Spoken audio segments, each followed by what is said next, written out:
எங்க ஓட்டு எங்க உரிமை.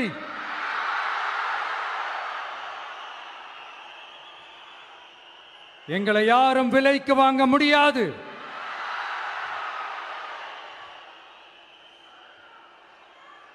எங்க ஓட்டு விசில் சின்னத்துக்கு தான்.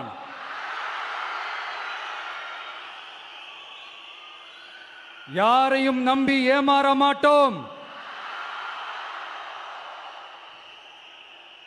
எங்க வார்த்தையிலிருந்து மாற மாட்டோம். இது நிஜம். தேங்க்யூ.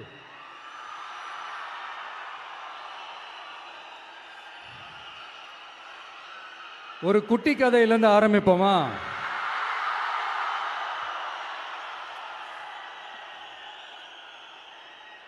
ஒரு பெரிய ஊர், ஒரு 4 ரோடு ஜாயிண்ட் ஆகிற மாதிரி ஒரு ஜங்ஷன், ஒரு பிஸியான ஏரியா, ஆள் நடமாட்டம் அதிகமாக இருக்கக்கூடிய ஒரு ஏரியா.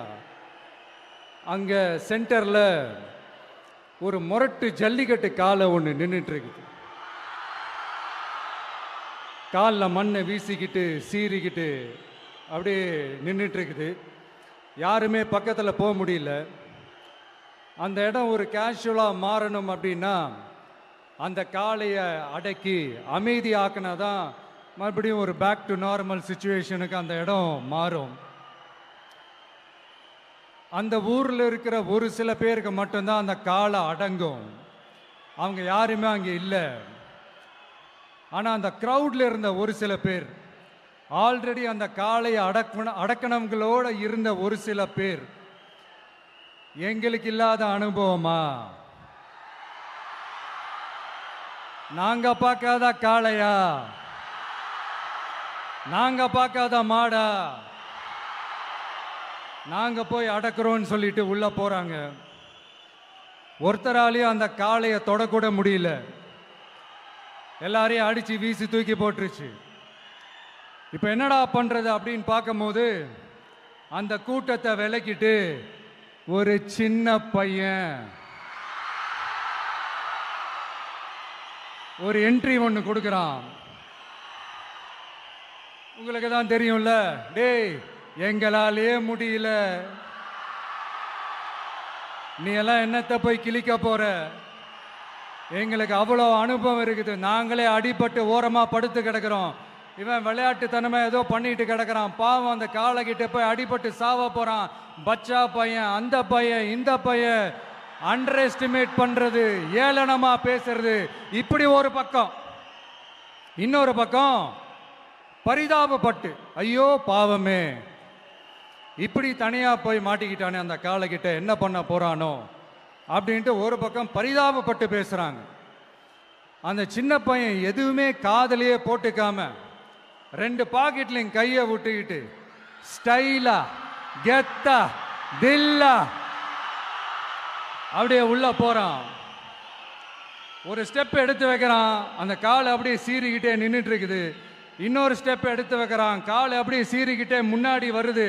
மக்கள் எல்லாரும் பதட்டத்தோடு அப்படியே பார்த்துட்டு இருக்கிறாங்க. இன்னொரு ஸ்டெப் எடுத்து வைக்கிறான், காலை அப்படியே முட்டை வரும்போது பாக்கெட்டுக்குள்ள மறைச்சி வச்சிருந்த 2 புல்லுக்கட்டு அதை அந்த காலை கிட்ட காட்டுறான். காலை அப்படியே சடனா வந்து நின்று அது மூடெல்லாம் மாறி அந்த புல்லுக்கட்டை சாப்பிட ஆரம்பிச்சிருச்சு. அந்த சின்ன பையனும் அந்த காளை அப்படியே தடவிக்கிட்டே வரான். காளையும் பக்கத்தில் ஒரு குழந்தை மாதிரி நடந்து வந்துக்கிட்டு வருது. பக்கத்தில் இருந்த ஒரு வயல்வெளியில் அந்த காளையை மேய விட்டுட்டு வரான். மக்கள் எல்லாரும் அந்த பையனை ஆச்சரியமாக பார்க்குறாங்க. அந்த அடிபட்டு கிடந்த அந்த அனுபவசாலிங்க தலையை தொங்க போட்டு நின்றுட்டு இருக்கிறாங்க. ஏன்னா பேசின பேச்சு அப்படி. வாய் இருக்குன்றதுக்காக நக்கலுமா நையாண்டியுமா நச நச நச நசன் ஒரே பேச்சு. என்ன பண்றது, தலையை குனிஞ்சு அப்படியே நின்றுட்டு இருக்கிறாங்க. அங்கே ஒரு பெரியவர் வர்றார். வந்து அந்த பையன்கிட்ட கேட்குறாரு, எப்படிப்பா இப்படி ஒரு முரட்டு காலை சீறிட்டு நின்றுட்டு இருந்தது, எப்படி அந்த காளையை அடக்கின அப்படின்னு கேட்டதுக்கு அந்த பையன் சொல்கிறான், ஐயா எனக்கு அந்த காளையை பார்த்தா கோபமாக இருந்த மாதிரிலாம் எனக்கு தெரியல, அந்த காலை பசியோடு இருந்த மாதிரி இருந்தது. அதனால தான் அந்த புல்லுக்கட்டை காமிச்சவனை ஓகே நமக்கு தேவையானது கிடச்சிருச்சு அப்படின்னோடனே அந்த புல்லுக்கட்டை சாப்பிட்டுட்டு நம்மளோட அப்படியே ஜாலியாக வாக்கிங் வந்துருச்சு அப்படின்னு சொன்னான். இதை கேட்ட அந்த பெரியவர் சொன்னாராம், இந்த சின்னவங்க பெரியவங்க அனுபவம் இருக்கிறவங்க அனுபவம் இல்லாதவங்க இதெல்லாம் விஷயமே கிடையாது. யாரா இருந்தாலும் அந்த சூழலுக்கு ஏற்ற மாதிரி அந்த சிச்சுவேஷனுக்கு தகுந்த மாதிரி என்ன பண்ணி அந்த ப்ராப்ளமை சால்வ் பண்றான், ஏது பண்ணி அந்த ப்ராப்ளமை சால்வ் பண்றான், அதுதான் விஷயமே, அதுதான் மேட்ரு. ஸோ நீ சூப்பர்ப்பா, என்ன ப்ராப்ளம் வந்தாலும் நீ சால்வ் பண்ணிடுவ அப்படின்னு முதுகில் தட்டி கொடுத்துட்டு அந்த பெரியவர் போறார். இப்போ அந்த கதையில் அந்த முரட்டு ஜல்லிக்கட்டு காலை தான் நம்ம தமிழ்நாட்டு அரசியல் களம். அந்த பெரியவர் தான் நம்ம தமிழக மக்கள். அந்த பாக்கெட்டுக்குள்ள ஸ்டைலா தில்லா கெத்தா ஒருத்தன் உள்ள வந்தான் பாருங்க, அவன்தான்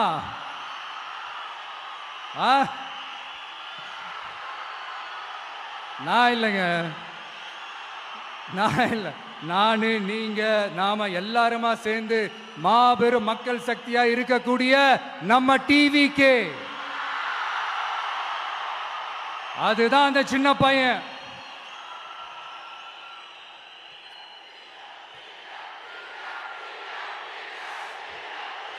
தேங்க்யூ தேங்க்யூ தேங்க்யூ.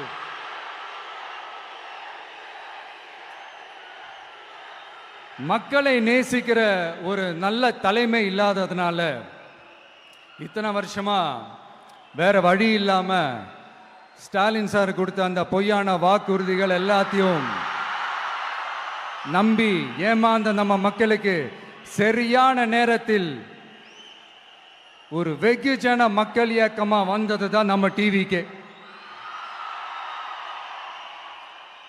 அந்த முரட்டு ஜல்லிக்கட்டு கால கதை ஏன் சொன்னோம், எதுக்கு சொன்னோம், யார் யாருக்கெல்லாம் சொன்னோங்கிறது புரிய வேண்டியவங்களுக்கு புரியும்னு நினைக்கிறேன்.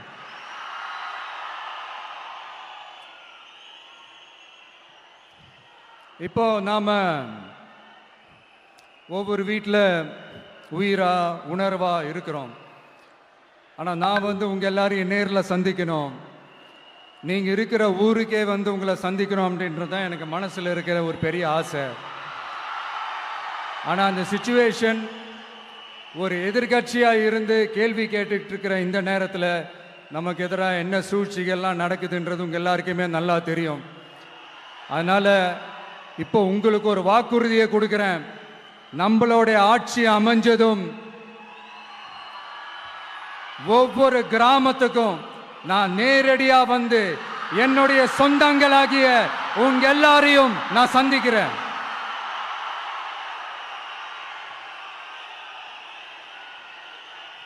கொஞ்ச நாளைக்கு முன்னாடி நம்ம ஸ்டாலின் சார் ஒரு உருட்டு ஒன்று உருட்டினாரு, நீங்க கேள்விப்பட்டிருப்பீங்க. இப்ப வரப்போற எலெக்ஷன் எதுக்கான எலெக்ஷன்? நம்ம சட்டமன்ற தமிழ்நாடு சட்டசபைக்கான ஒரு தேர்தல் இல்லையா? இதே தமிழ்நாட்டுக்கும் டெல்லிக்குமான ஒரு எலெக்ஷன் அப்படின்னு சொல்றாங்க. இன்னும் கொஞ்சம் மேலே போய் தமிழ்நாட்டுக்கும் என்டிஏவுக்குமான ஒரு எலெக்ஷன் அப்படின்னு சொல்றாங்க. என்ன சார், டெல்லியில் ஏதாவது நிற்க போறீங்களா? அப்புறம் ஏன் தமிழ்நாட்டுக்கும் டெல்லிக்குமான ஒரு எலெக்ஷன் சொல்றீங்க? அப்புறம் இது ஏதாவது பார்லிமெண்ட் எலெக்ஷனா, பிரதமர் பதவிக்கு ஏதாவது போட்டி போடுறீங்களா? அப்புறம் ஏன் தமிழ்நாட்டுக்கும் என்டிஏவுக்குமான ஒரு எலெக்ஷன் சொல்றீங்க? எங்களுக்கு புரியலையே சார், இது என்ன லாஜிக்னு எங்களுக்கு புரியலையே. எந்த எலெக்ஷனை எப்படி டீல் பண்ணணும், எப்படி ஹேண்டில் பண்ணணுன்றது நம்ம தமிழ்நாட்டு மக்களுக்கு தெளிவாக தெரியும். நம்ம தமிழ்நாட்டு மக்கள் மாதிரி ஒரு தெளிவான மக்களை நீங்க பார்க்கவே முடியாது. சூப்பர் கிளாரிட்டியோட சூப்பர் மக்கள் சார் நம்ம மக்கள். இந்த போருக்கு போறதுக்கு முன்னாடி தான் இந்த படை பரிவாரங்களோட போவாங்கன்னு கேள்விப்பட்டிருக்கிறேன். ஆனா நீங்க என்னடானா இந்த ஒன்றுத்துக்கும் உதவாத இந்த பால் டப்பாவை உருட்டிக்கிட்டு இருக்கீங்களே சார். உண்மையிலே இந்த எலெக்ஷன் எதுக்கான எலெக்ஷன் சொல்லட்டுமா? தமிழ்நாட்டு மக்களுக்கும் ஊழலுக்கும் நடக்கிற போர், தமிழ்நாட்டு மக்களுக்கும் லஞ்சத்துக்கும் நடக்கிற போர், தமிழ்நாட்டு மக்களுக்கும் இந்த நிர்வாகத்தை சரியா செய்யாத இந்த திமுக அரசுக்கும் நடக்கிற போர், அதாவது தமிழ்நாட்டு மக்களுக்கும் உங்க ஆட்சிக்கும் நடக்கிற போர், தமிழ்நாட்டு மக்களுக்கும் ஸ்டாலின் சாருக்கும் நடக்கிற போர். இன்னும் சுருக்கமா சொல்லணும்னா விஜய்க்கும் ஸ்டாலின் சாருக்கும் நடக்கிற போர்.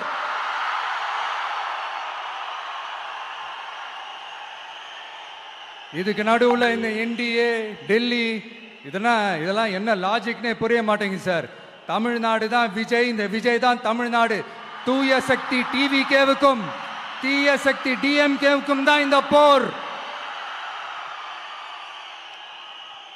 இப்படி உக்கிரமா இருக்கிற இந்த போர்ல மறுபடியும் ஒன்னுத்துக்கும் உதவாத இந்த பால் டப்பாவை உருட்டிக்கிட்டு இன்னொரு காமெடி வேற. அது என்னடான்னா, அவரோட ஆட்சியில தான் தமிழ்நாடு சூப்பர் ஸ்டார் மாநிலமா இருக்குதான். கரெக்ட், தமிழ்நாடு சூப்பர் ஸ்டார் மாநிலம் தான். காமராஜர் அவர்கள் டைம்ல, அண்ணா அவர்கள் டைம்ல, எம்ஜிஆர் அவர்களோட ஆட்சியில. இன்னைக்கு ஒன்னுத்துக்கும் உதவாத இந்த உல்டா மாடல் ஆட்சியில தமிழ்நாடு சூப்பர் ஸ்டார் மாநிலமாலாம் ஒண்ணு இல்ல, சூப்பர் ஸ்டாண்ட் அப் காமெடிக்காரர் நடத்துற மாநிலமா மாறிடுச்சு. மக்களே, உங்களுக்காக மட்டுமே தான் வர தடைகள், சதிகள், சூழ்ச்சிகள் எல்லாத்தையும் தாண்டி இந்த 2026 இந்த தேர்தலில் டிவிக்கு தில்லா நிற்கும்.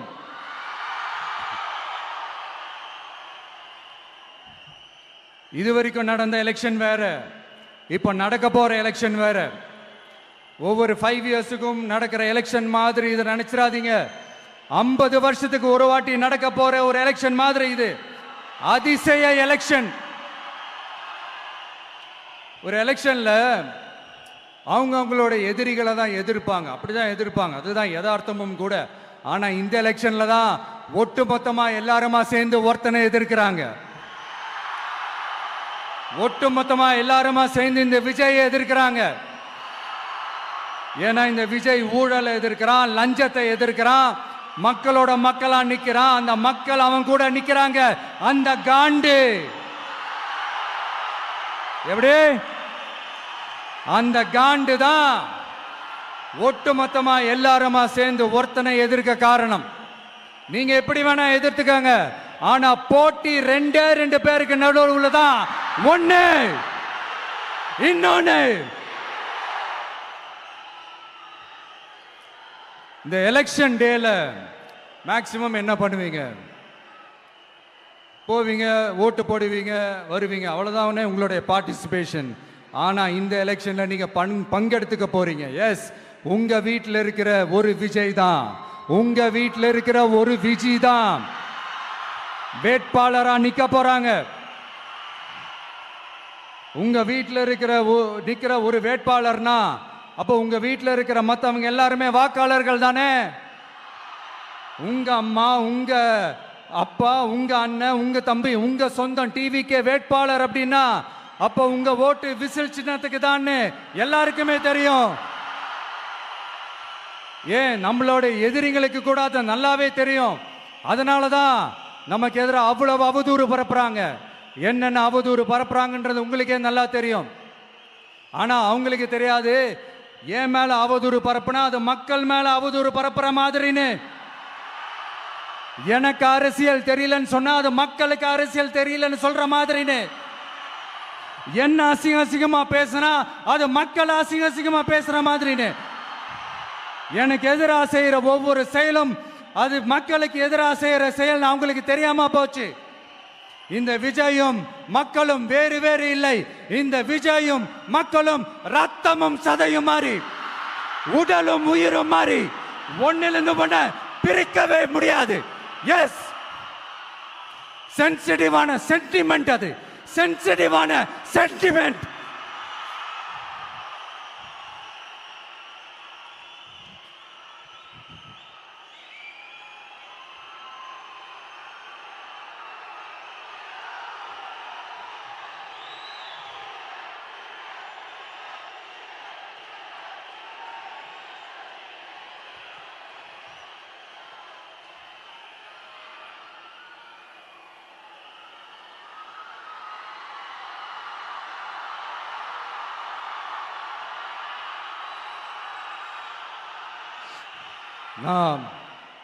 சாரி, இதை யாரும் அசைக்க முடியாது. மக்களை நேசிக்கிற விஜய் வேணுமா, மக்கள் விரோத ஆட்சி நடத்துற ஸ்டாலின் சார் வேணுமா? இந்த விஜய் நம்புறீங்களா, ஸ்டாலின் சார் நம்புறீங்களா? Proof, this is the proof.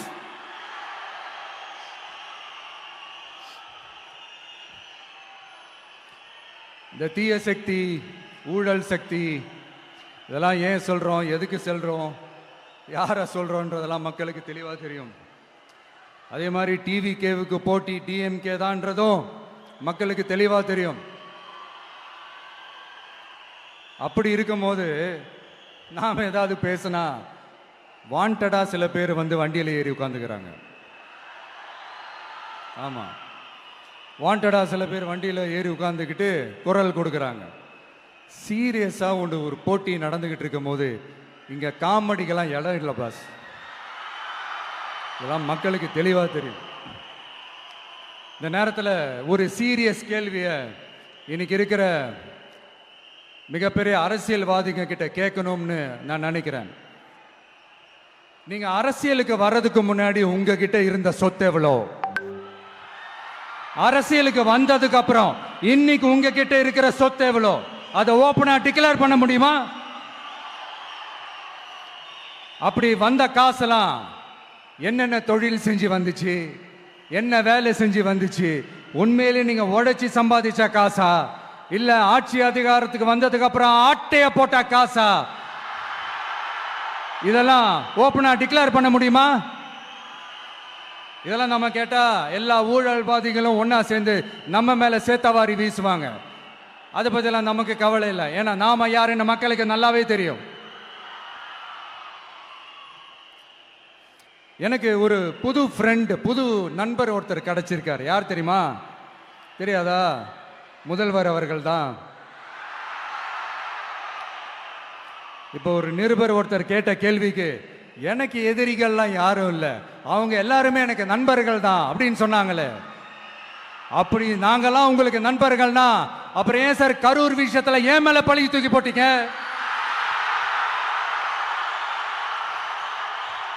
உங்களுக்கு மனசாட்சின்னு ஒண்ணு இருந்தா அப்படி பேசிருப்பீங்களா?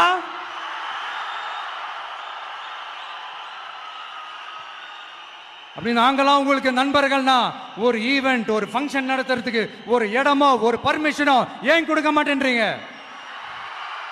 எல்லாத்தையும் நீங்களே பண்ணிட்டு போற போக்கில் அப்படியே பொய்களா அடிச்சு விட்டுக்கிட்டு இருக்கீங்க. உங்களோட உண்மையான நண்பர்கள் யாருன்னு சொல்லட்டுமா?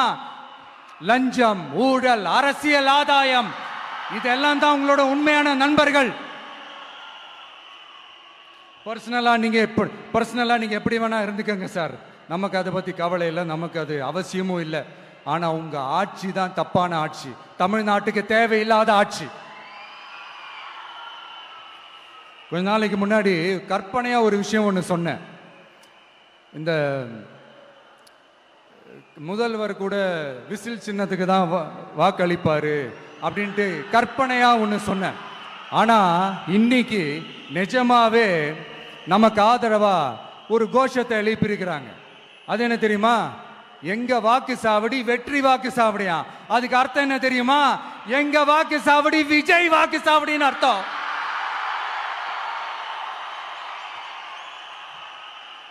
அது சரி, மக்களோட இந்த ஆதரவை பார்த்துட்டு அவர் அறியாமலே எப்படி பேசிட்டாரு என்னமோ தெரியல. 50 வருஷம் எக்ஸ்பீரியன்ஸ் அரசியல்ல, உண்மை என்னன்னு ஒத்துக்கிட்டு தானே ஆகணும்.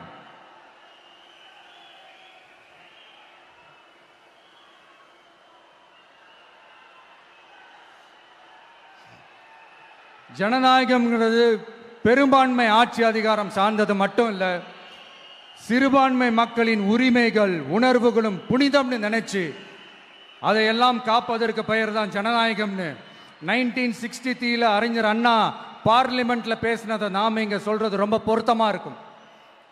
அறிஞர் அண்ணா சொன்னது தான் டிவிகேவோட நிலைப்பாடும். இந்த ஸ்டாண்ட்ல நாம 100% உறுதியா இருப்போம். யாருக்காகவும் எதுக்காகவும் இதுல சமரசமே கிடையாது. மதச்சார்பற்ற சமூக நீதி தன்மை தான் நம்ம அடிப்படை கொள்கைகள் ஒன்று, அதில் எந்த மாற்றமும் எப்பவும் கிடையாது. ஆனா இதெல்லாம் மறந்துட்டு எப்படியாவது எதையாவது செஞ்சு ஓட்டு வாங்குறதுக்காகவே இங்க சில பேர் இருக்கிறாங்க.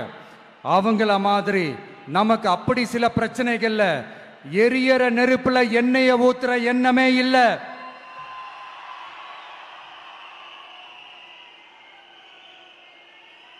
இங்க சில அரசியல் கட்சிகளும் சில அரசியல் தலைவர்களும் ஒரு சில நேரங்களில் அமைதியா இருந்தாலே போதும், ஒரு பிரச்சனையும் வராது. இப்போ கரண்ட்ல இருக்கிற சில பிரச்சனைக்கு வருவோம். இந்த கரண்ட் பிரச்சனைக்கு வருவோம். மாசம் மாசம் கரண்ட் பில் கட்டுற மாதிரி மாத்துவோம்னு சொன்னீங்களே, செஞ்சீங்களா? நிறைய வீடுகளில் 100 யூனிட் தான் அந்த கரண்ட் செலவாகுது ஒரு மாசத்துக்கு. மாசம் மாசம் நீங்க அந்த பில்லு கொடுத்தீங்கன்னா அவங்களுக்கு அது ஃப்ரீ ஆயிடும். அவங்க அந்த காசு கட்ட தேவையே இல்லை. ஆனா 2 மாசத்துக்கு ஒரு வாட்டி அந்த பில்லு கொடுத்தீங்கன்னா, இப்ப சப்போஸ் அது 200 யூனிட்டுக்கு மேல போச்சுன்னா அது அவங்களுக்கு ஒரு மிகப்பெரிய சுமை தானே. இது எந்த கணக்கில் எடுத்துக்கிறது? ஒரு மாதிரி ஒரு மாடர்ன் கரப்ஷன் அப்படின்னு எடுத்துக்கலாமா? அடுத்து பஸ் வசதி.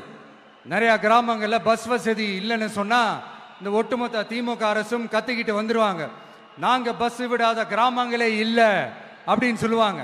அப்படியாவது உண்மை அப்படின்னா முதல்வர் அவர்கள் கிட்ட நம்ம தங்கச்சி ஒருத்தவங்க ஒரு கேள்வி கேட்டாங்களே, எங்க ஊருக்கு ஒரு மினி பஸ் ஆவது விடுங்க சார் அப்படின்னு கேட்டாங்களே, அது எந்த கணக்கில் எடுத்துக்கிறது?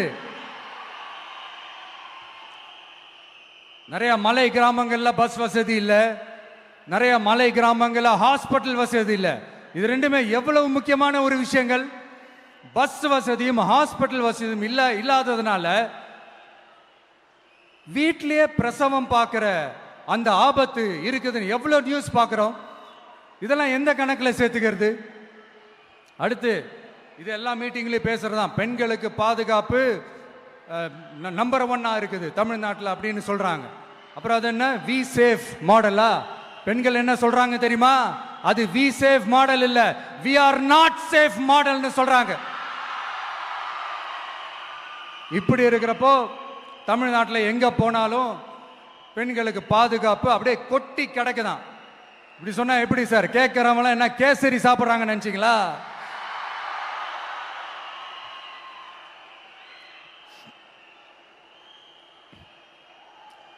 அடுத்து இந்த சட்டம் ஒழுங்கு, அது காணாம போய் ரொம்ப நாள் ஆச்சு. இவன் வேற, இந்த விஜய் வேற, எங்க போனாலும் இந்த மக்கள் கிட்ட இந்த சட்டம் ஒழுங்கை பத்தி பேசி ஞாபகப்படுத்திக்கிட்டே இருக்கான்னு முதல்வர் அவர்கள் அவங்க கூட இருக்கிறவங்க கிட்ட எல்லாம் சங்கடப்பட்டாராம். நாம் என்ன பண்றது? நாம தான் தமிழ்நாட்டோட விசில் ப்ளோயர் ஆச்சே. நாம எப்படி சைலண்டா இருக்க முடியும்? நாமளும் கேள்வியா கேட்கிறோம், ஆனா பதிலெல்லாம் வந்த மாதிரியே தெரியல. இருந்தா தானே வர்றதுக்கு, வச்சுக்கிட்டா வஞ்சனை பண்றாரு.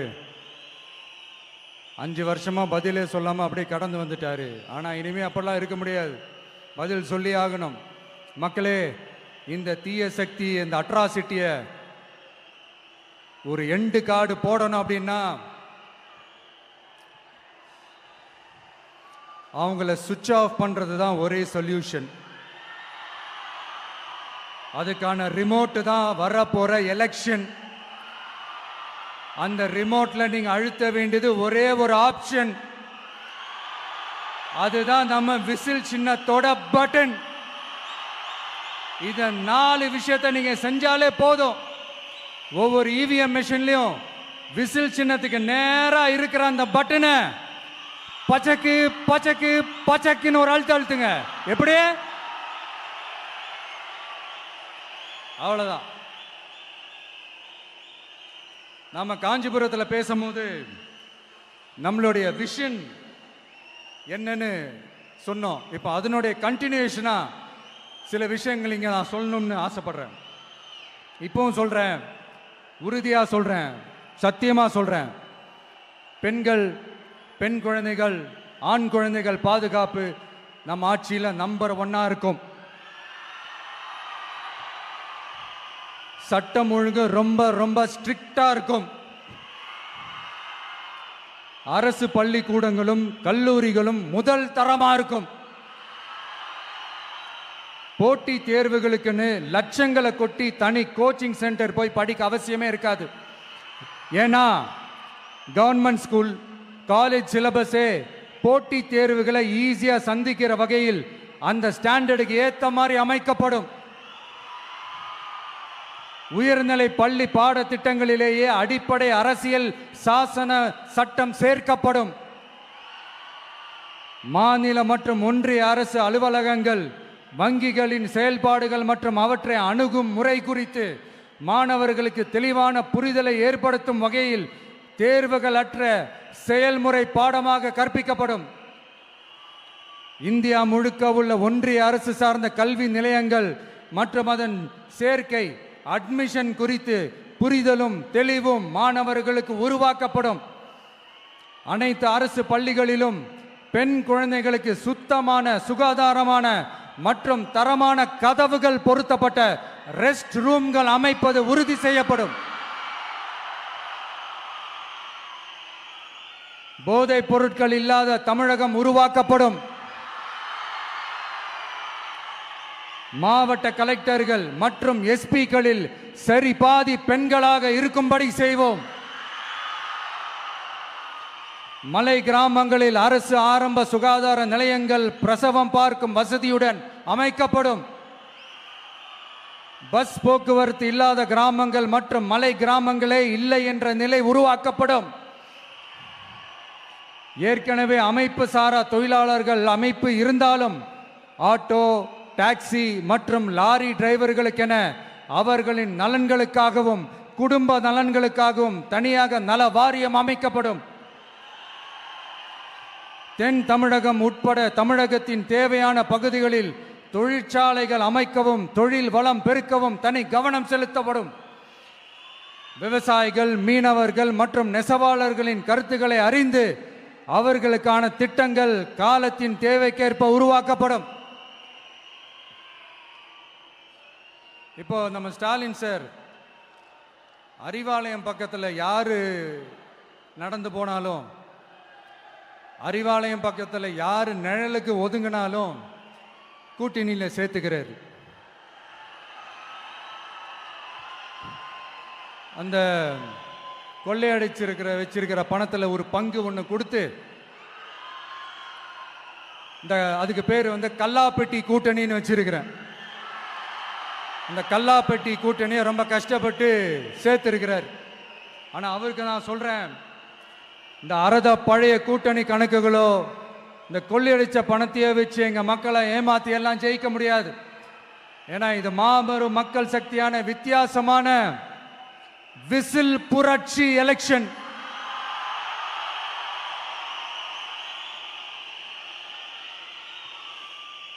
உங்களோட நான் இருக்கேன், நம்மளோட நம்ம மக்கள் இருக்கிறாங்க. இதுக்கு மேல என்ன வேணும்? கான்பிடென்ட்டா இருங்க, நல்லதே நடக்கும், வெற்றி நிச்சயம். மீண்டும் சந்திக்கும் வரை நன்றி, வணக்கம்.